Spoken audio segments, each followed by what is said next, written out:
Welcome to the Dark Side of Tea. This is your friend, your sister, your girl T. In today's episode, we will be talking or discussing the rise and the revenge of the black male nerd. This is America. So we are all pretty much familiar with Childish Gambino by now. He has released his single video about a few weeks ago of This is America, and has brought much conversation to the very prolific and very visuals that was put into place, and the art of the song, of the message, and everything like that. So I remember when it first came out, my friend, she had DM'd me the video link, and I saw it, and I wasn't like greatly moved by it, but again,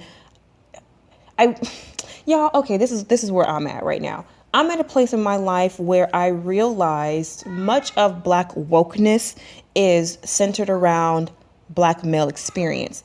Now, I understand they can make music for their experience, or, that's good because that's their experience, so let them have that. But when it comes to black wokeness, male and female, it's always been centered around black male experience, and it's very little experience of what black women experience within this black community. And then when we are woke on our issues or our concerns, it seems like it's kind of very, y'all know what I'm saying. It's just not, there's not a focal point to what our experience is, and our experience should always be centered around black male experience. But I'm jumping ahead of myself. So, this is really want to discuss because I've been a Childish Gambino musically. I've been a fan of his music about maybe going on 8 years now. I want to say about 8 years. I want to say it's about maybe 8 years, because I think it was undergrad when I first got hip to him, and I really felt it because I'm like very eccentric black girl. I was a black girl nerd myself, so I was that awkward black girl. I wasn't much of a twerker, couldn't dance, didn't have the rhythm, flat bootied, all that. I just did not fit the stereotype of the ideal black girl, even though I was light skinned. But I showed you guys, I was made fun of like for my nose and my lips and my hair. But that was more so when I was like in elementary, middle school. By the time I got to high school and started blossoming, the jokes weren't as there anymore. But I just wasn't, like, I wasn't like not popular because I went to school with these kids, but it was mostly about, I just wasn't that top ideal chick, right? But this is interesting. So back to Childish Gambino. Also, jump ahead too. I was also a big fan of him on the show Community. That was my show. I freaking loved Community. I loved Troy.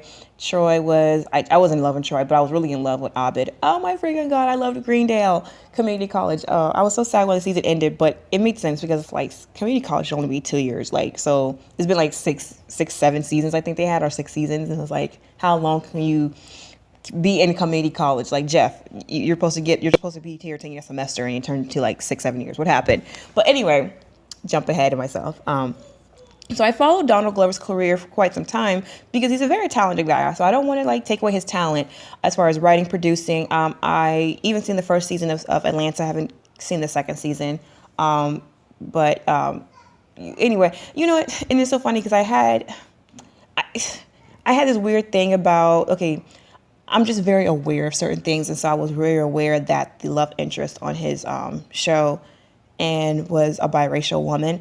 And I was getting pretty perturbed and annoyed seeing these biracial women being put in the forefront as black women. And I understand they can relate to our experience, but they're not black women. And so this is where I want to go into the hypocrisy of the black male nerd and the revenge of the black male nerd. And a few people probably discuss this too. What I've taken as I've taken time to really just reflect and really kind of go back in my reservoirs of information and videos and clips of Donald Glover, aka Childish Gambino, and there is this dynamic that I've seen in other black male nerds that I know, who I have a really good friend of mine. He'll be considered a black male nerd, and we was connected on the level of our nerdiness, whatever the thing, our centric and nerdiness, and it was funny because I was digging him, and he was digging me too, but this was interesting. He didn't necessarily want me. he wanted this other girl that we went to school, because we were undergrad together. There was other girl that was really, really popular, beautiful, beautiful girls. She's really beautiful, but she was pretty much like that 5-star chick type, right? And he was so infatuated with her. And this is what I've noticed with a lot of these black male nerds. They don't want the other nerdy black girl. And I'm a relatively beautiful woman. Actually, I'm very beautiful. I had blossomed. I went from my ugly duckling stage to a swan. I'm freaking gorgeous, okay? But they don't want us, right? They want that 5-star chick. They want the popular girl chick. They want that girl who's in a different ecosystem than them. And when they don't get that black girl, they end up having this visceral hate for all black women because the 5-star chick didn't want them. And usually they didn't want them because they come off very Drake-ish. Like, dude, why you so pressed? Be easy. Sidebar, when I read Rihanna's interview when she said that her and Drake is not friends, and honestly, I never did care for Drake because I always felt he was a passive aggressive loser. And I say that, yeah, he's talented too. He makes good music, but he really comes off like that, y'all. I used to say that. I think his breath stank, but I don't know, something about him was off. Okay, let me quit being funny. But seriously, he does like his breath stank. But he does come off like he just tries too hard. He does too much. It's like, nothing wrong being in touch with your feelings, but you do too much. And I ain't feeling the nice for what. I ain't feeling God's plan. I feel like you just really trying to string us along with your mean, passive aggressive, manipulative ass. But it's still a nice song, so I play it every now and then. But anyway, back to the revenge and the rise of the nerds, right? Black male nerds. Even though Drake is more of a hybrid black male nerd. Interesting concept there. Anyway, so this is what I really want to just kind of hone in on, as far as the awareness of seeing how black woke consciousness is not for us, ladies. It's not for us, because ideally blackness, this concept and idea of blackness, and I shared with you guys in one of my earlier videos how I don't necessarily identify as black. Because again, y'all, please, let's not be emotionally attached to these titles. These are social engineering titles, and I identify more as my indigenous background from what I know my family to be. But I understand that as so-called black women, what our image and what has been done to us as far as the labeling and the rhetoric that has been against us, and the ignoring of our plight and ignoring of our issues. So when we have artists that come off to be this woke, but then they have partners that are non-black, interesting, back to with Childish Gambino or Donald Glover and one of his and I heard this from other black males too, about they're really into like the non-black black women.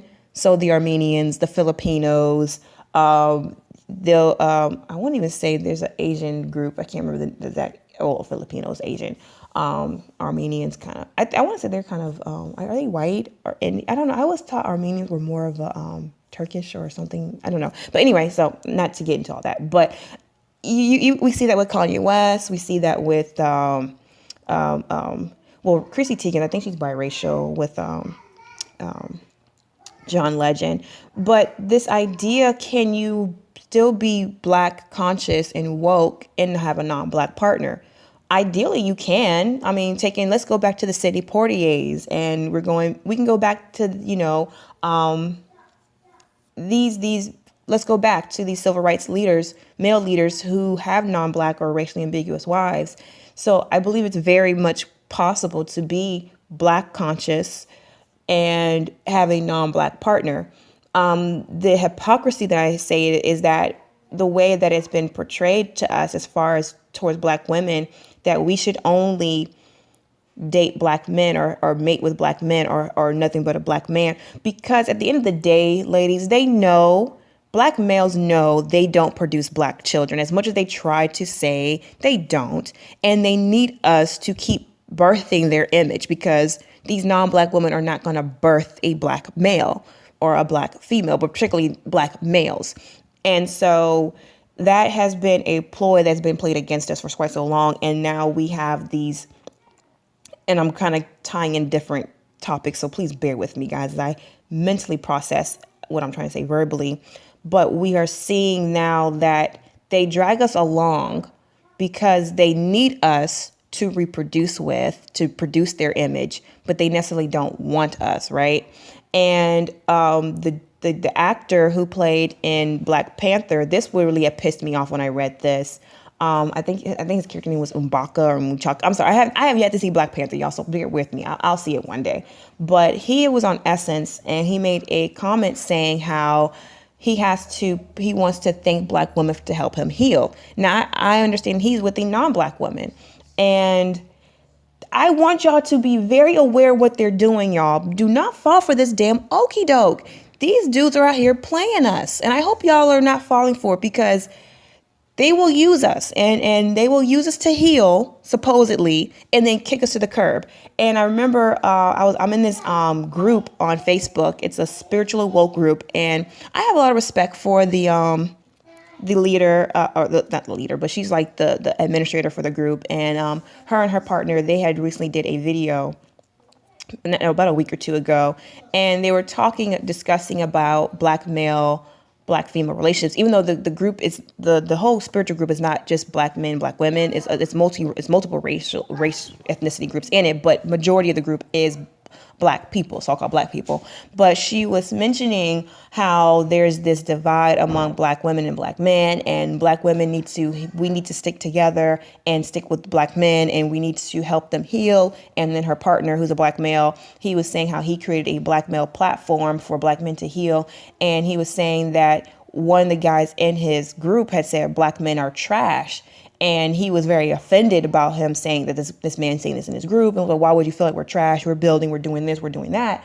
And the brother pretty much saying like, no, we're trash. And he was pretty much laying out, the diabolicalness in our community, our so-called community, the diabolicalness of the Black male, lack of Black male leadership, the lack of Black men defending and standing up. And just, he was just really going to what he felt, that the person felt about what, as a Black man, what the Black male failure was. And so the lady's partner, he was really offended by that. And I don't think he kicked them out the group, but I think he just really, and so they just went this long rant about Black women helping men heal, helping Black males heal. This is what I'm going to say here about this right now. It is not your job, Black woman, to heal a Black man. And it is not a Black man's job to heal the Black woman. Now, if you two are mutually consensual and y'all decide that you want to help each other heal, that's different. But to expect somebody to heal you, stop it. You heal your damn self, and then somebody to expect you to heal them, stop it. Unless they paying you for your healing, stop it.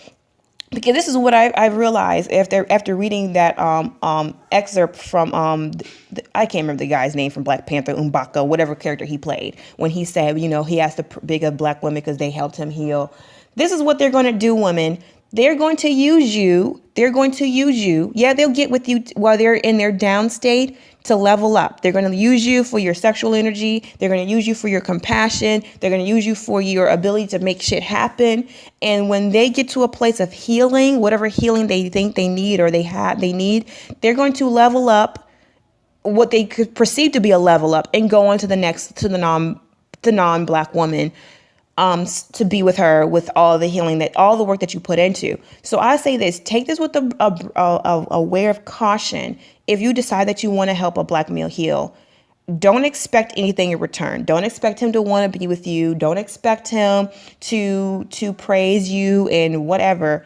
If you're going to help him heal, do that because you want to do that, not because you expect anything out of it.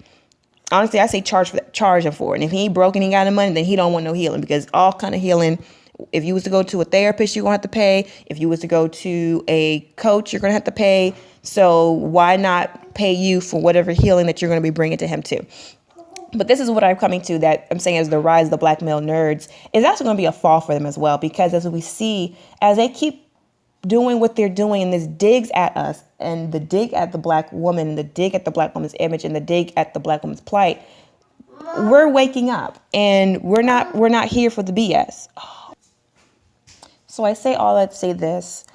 we are seeing more and more as these black males are coming and standing in arms with each other, and um is what it is. But I do want to leave this on a positive note. I have a friend of mine. Well, he's more of a colleague, and he's a black male, and he started a podcast. Well, yeah, black males, because the whole point of the podcast is to get particularly black males or just any man who's an absent dad, as far as they're not in their child's life 100% because of whatever the relationship with. They're not in the relationship with the woman they had the baby with, or they're in their jobs, travel, or whatever the situation, they're not financially able to be, whatever the situation was. So he created this podcast for black males to come together. Why don't they just exclude just the black males? But I know it's pretty much a black male platform for them to come together and really learn and grow and heal each other. And I say that's dope. And so let these black males have their space, because he had wanted me to I'm not going to comment and be in the comment sections, and I'm not going to do that. And I'm going to say to any black woman, any black male space that they create, let's stay away from that. Now, you could peep your head in. I don't think there's anything wrong with that. But as far as commenting and putting our viewpoints, let's not do that. Allow these guys to have their space where they can heal, and let them heal. Let them do what they need to do. And that's why I was seriously about the pause I talked about in a few episodes back. That is what we need to do. We need to take a pause. As we're divesting, we need to divest from a lot of things and allow them to heal themselves as we heal ourselves. And if it ever comes back around sometime for black male and black female relationships to grow and blossom, then great. If not, then still great. Do what you need to do. But we need to continue to just divest from all aspects of this so-called community that is not feeding us and not fueling us to positivity, and not and just stay away from it. So that's pretty much, I just wanted to have my rhetoric on the Childish Gambino This Is America, and what I drew from it, and then the hypocrisy that's been coming from it, and just to be aware of it. And I don't want to keep beating a dead horse. So I said everything I had to say. I look forward to my next podcast with you guys. Love you, ladies. Stay blessed. Stay aware, and level up your life, or else. Talk to y'all later.